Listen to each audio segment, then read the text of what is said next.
विद्यार्थी मित्रों आजना लेक्चर में आपनु स्वागत है।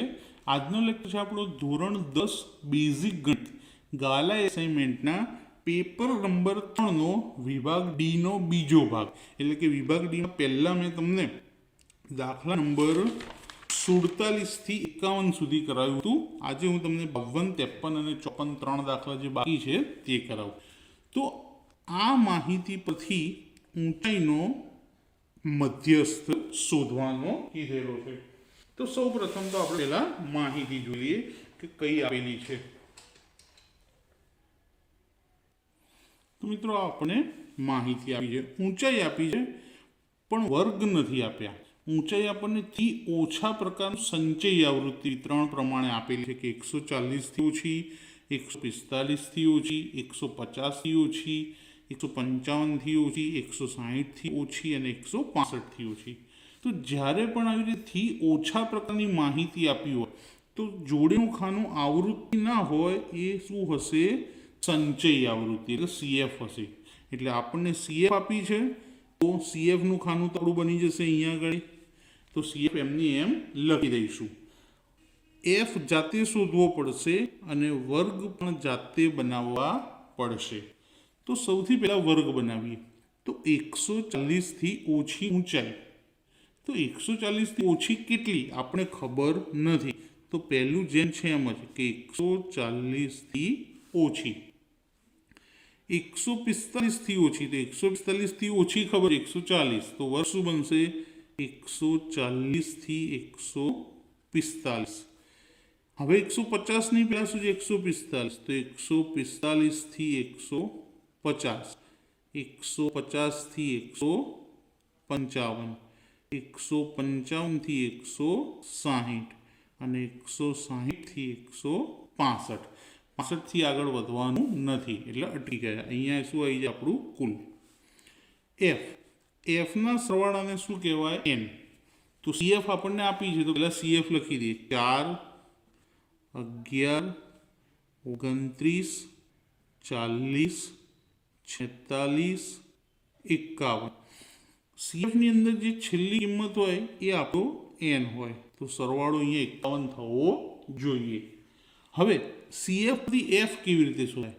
તો સીએફ માં પહેલું 4, તો એફ માં પણ પહેલું 4।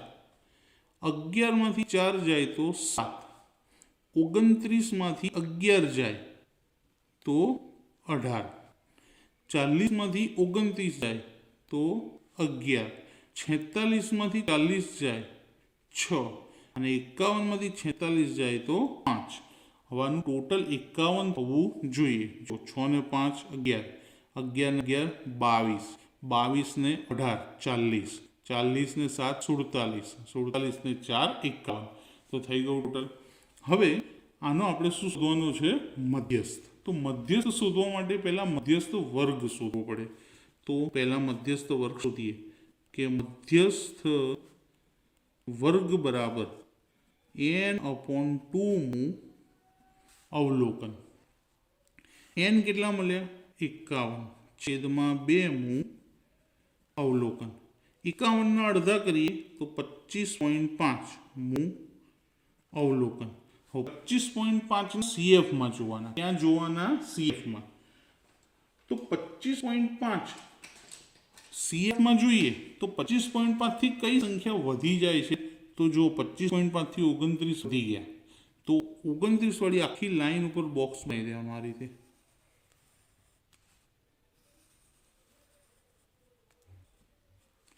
અને બોક્સની અંદર શું હોય?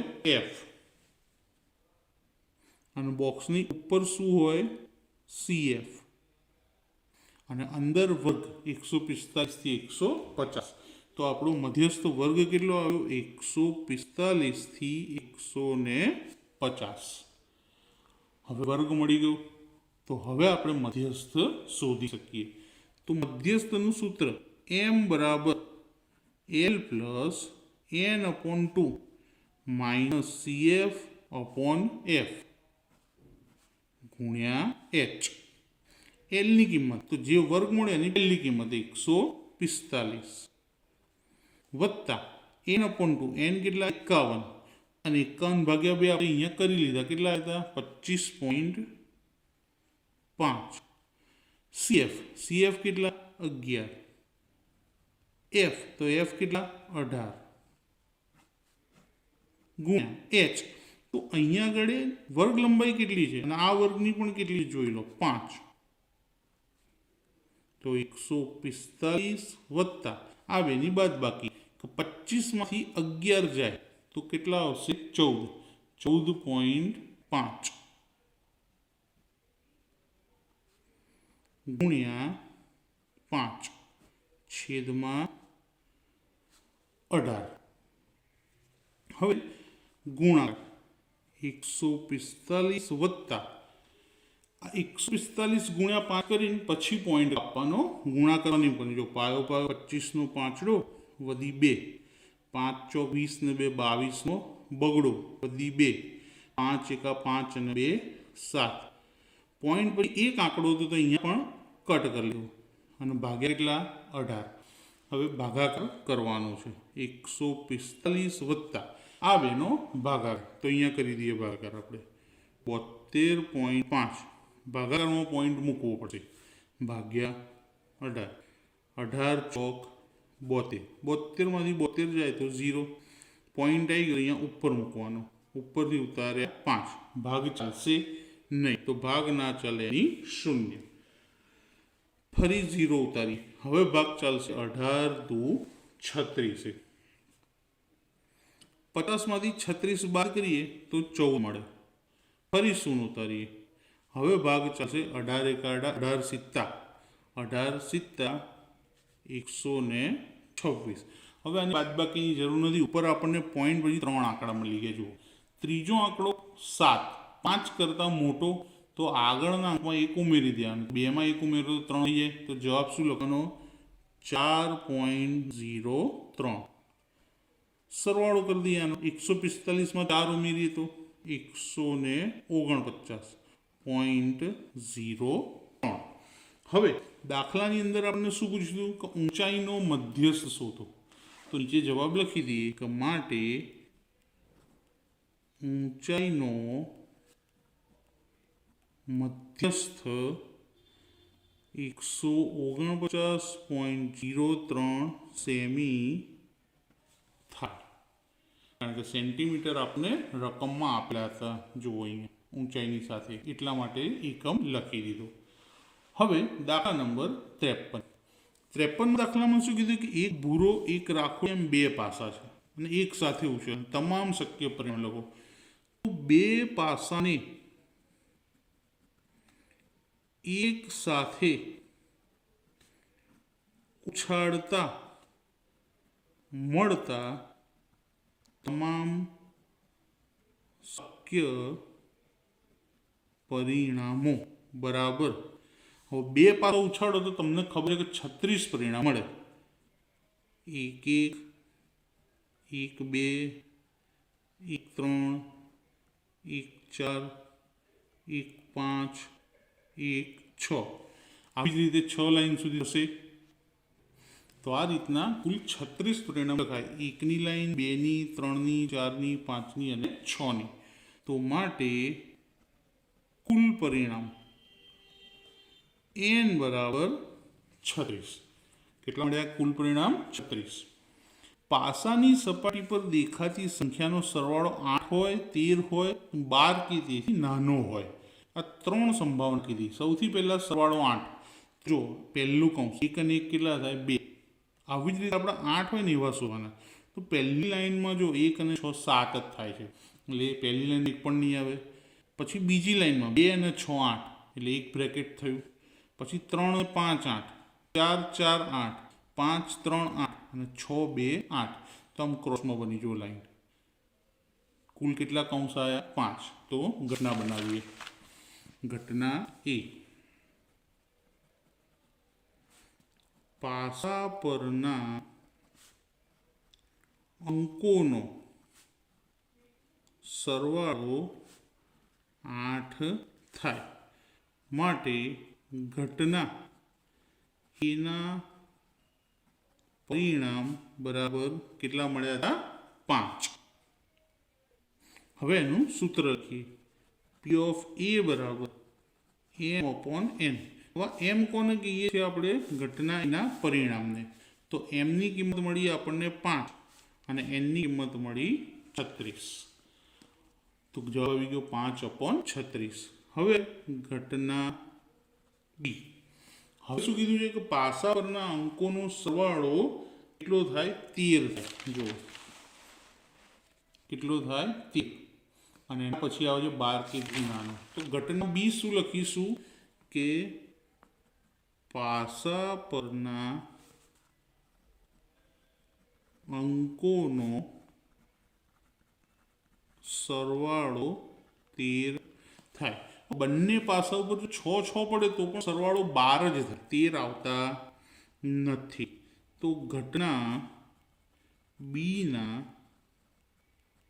પરિણામ એમ બરાબર 0, કારણ 13 એક પણ વખત નહીં મળે. તો સંભાવના કે પી ઓફ બી બરાબર એમ અપોન એન. એમ કેટલા? 0. એન એટલે 36.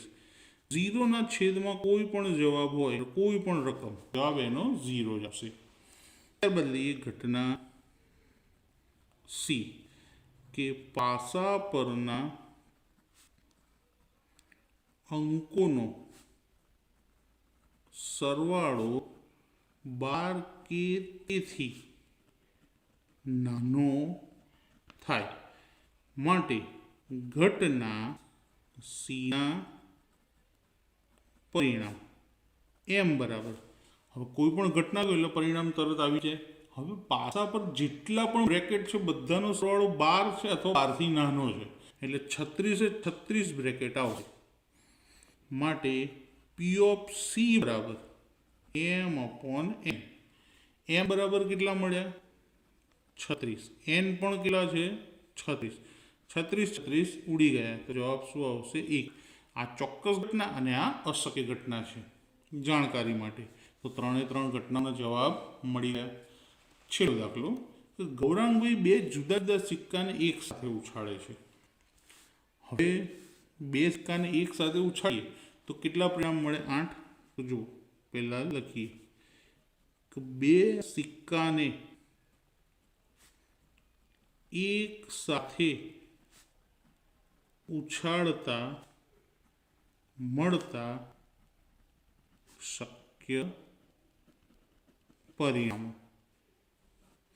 પહેલું કે એવું બને કે બંને સિક્કા ઉપર એચ આવે. ત્યારબાદ એવું બની શકે કે બંને સિક્કા ઉપર એચ અને ટી અલગ અલગ આવે. તો એચ અને ટી અલગ અલગ આવે તો સમજો એચ ટી પણ આવી શકે અને ટી એચ પણ આવી શકે. એટલે કે પહેલા સિક્કા ઉપર એચ, બીજા ઉપર ટી, અથવા પહેલા ઉપર ટી અને બીજા ઉપર એચ. અને એવું બને કે બંને ઉપર ટી આવે. તો કુલ પરિણામ કેટલા થયા? તો કુલ પરિણામ એન બરાબર 4. કેટલા થયા? 4 પરિણામ થયા. હવે આપણને કેટલી ઘટના કીધી છે? જો 1, 2, 3 અને તમામ શક્ય પરિણામ. એ તો આપણે તમામ પરિણામ લખી દીધા. હવે જોઈએ ઘટના એ. ઓછામાં ઓછી એક છાપ મળે. સિક્કાઓ પર ઓછામાં ઓછી એક છાપ મળે માટે ઘટના એના પરિણામ એમ બરાબર. હવે અહીંયા 4 પરિણામ છે, એમાં જ આપણે પસંદ કરવાના છે. તો ઓછામાં ઓછી એક છાપ, એનો મતલબ કે એક છાપ તો મળશે, એકથી ઓછી નહીં મળે, એકથી વધારે હોઈ શકે. તો એક છાપ અથવા એકથી વધારે વાળા, તો આ બંને એક છાપ અને આમાં 2, એટલે ટોટલ કેટલા આવશે? 3. તો કુલ પરિણામ કેટલા? 3. માટે પી ઓફ એ બરાબર એમ અપોન એન. એમની કિંમત 3 અને એનની કિંમત મળી આપણને 4. હવે લઈએ ઘટના બી. ઘટના બી શું કહે છે? વધુમાં વધુ એક છાપ મળે. સિક્કાઓ પર વધુમાં વધુ એક છાપ મળે માટે ઘટના બીના પરિણામ એમ બરાબર. વધુમાં વધુ એક છાપનો મતલબ કે એક છાપ તો હશે, એકથી વધારે નહીં, એકથી ઓછી હોય તો ચાલશે. તો એક છાપવાળા એટલે આ બે તો આવશે કે જેમાં એક છાપ છે. વધારે બે છાપવાળા નહીં, પણ બેથી ઓછી હોય શકે, એટલે કે 1, 2 અને 3 આવી શકે. તો અહીંયા પણ શું આવશે? 3. માટે પી ઓફ બી બરાબર m/n 3/4. હવે ઘટના સી લઈએ. ઘટના સી એકદમ સરળ છે. શું કીધું છે જુઓ, માત્ર 2 કાંટા મળે. સિક્કા ઉપર માત્ર 2 કાંટા મળે માટે ઘટના સીના પરિણામ એમ બરાબર. હવે માત્ર 2 જ કાંટા મળે તો આવું એક જ પરિણામ છે ટી. તો શું આવશે? 1. તો માટે પી ઓફ સી બરાબર m/n. એમ કેટલા મળ્યા? 1. અને n કેટલા હતા? 4. તો પરિણામ પણ લખી દીધા અને 3 ઘટના પણ શોધી લીધી. તો મિત્રો, આજનો લેક્ચર પસંદ આવ્યો હોય તો વિડીયોને લાઈક કરજો, વધારેમાં વધારે બને એટલો તમારા મિત્રોને શેર કરજો અને ચેનલને સબસ્ક્રાઈબ કરવાનું ભૂલતા નહીં. Thank you.